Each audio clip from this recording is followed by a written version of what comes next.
για σήμερα εντράδα ή αλλιώς ξεκαθάρισμα ψυγείου. Κάποια στιγμή, ανοίγοντας την κατάψυξη, θέλεις να τα μαγειρεύσεις όλα και να βάλεις καινούργια αποθέματα για ώρα ανάγκης που λέμε. Στο σημερινό μου ξεκαθάρισμα έβγαλα 2 σπαλομπριζόλες, χωρίς κόκαλο φυσικά, και αρακά καλοκαιρινό από το μποστάνι της Λαϊκής και της Φύσης, που είναι πλούσιο σε βιταμίνες, φυτικές ίνες και αντιοξυδοτικά.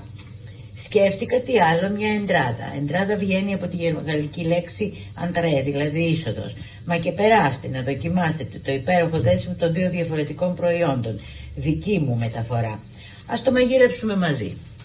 Κόβουμε το πράσο. Δεν είναι ανάγκη να είναι ψηλά τα κομμάτια.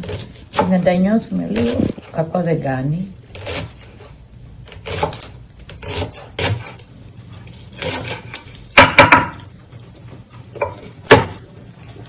Μισό λεπτό.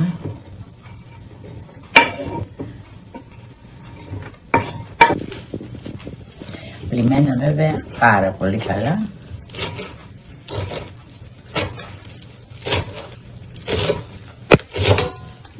Βάζουμε λαδάκι στην κατσαρόλα να τσιγαρίσουμε, να θωρακίσουμε μάλλον τις μπριζόλες για να κρατηθούν ζουμερές και νόστιμες.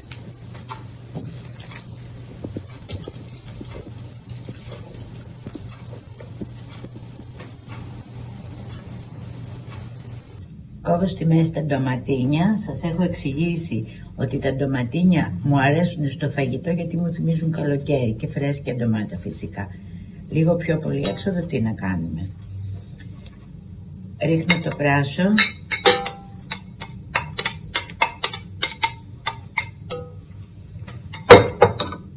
Αλατάκι. Πιπεράκι στο τέλος. Και τώρα το σημαντικότερο, το νεράκι που θα ρίξω είναι ελάχιστο. Σιγά σιγά θα βράσει στην κατσαστική ταχύτητος βέβαια, αλλά επειδή αυτές οι εντράδες βγάζουν και τα λαχανικά τους πάρα πολύ νερό και μετά μένει πάρα πολύ ζουμί, πρέπει οπωσδήποτε να κοιτάζουμε το νεράκι κατά το βράσιμο και να ρίχνουμε λίγο και δει ζεστό. Πέρασε το 20 λεπτό, ανοίγουμε την κατσαρόλα.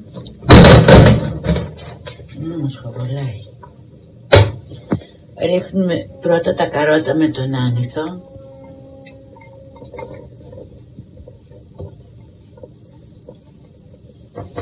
Και ο άνηθος κατεψυγμένος είναι στα φακελάκια. Και τον αρακά.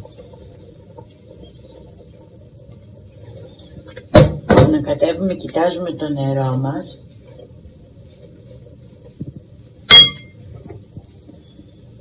Θέλει νομίζω λίγο ακόμη.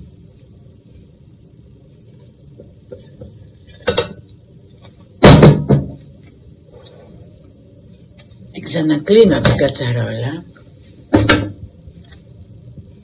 και θα μαγειρέψουμε περίπου για 1 δεκάλεπτο ακόμα για τα καρότα και τον αρακά.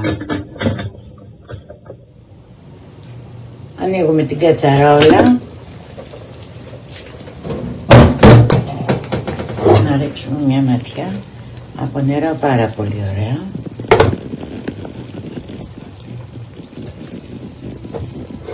Μια χαρά.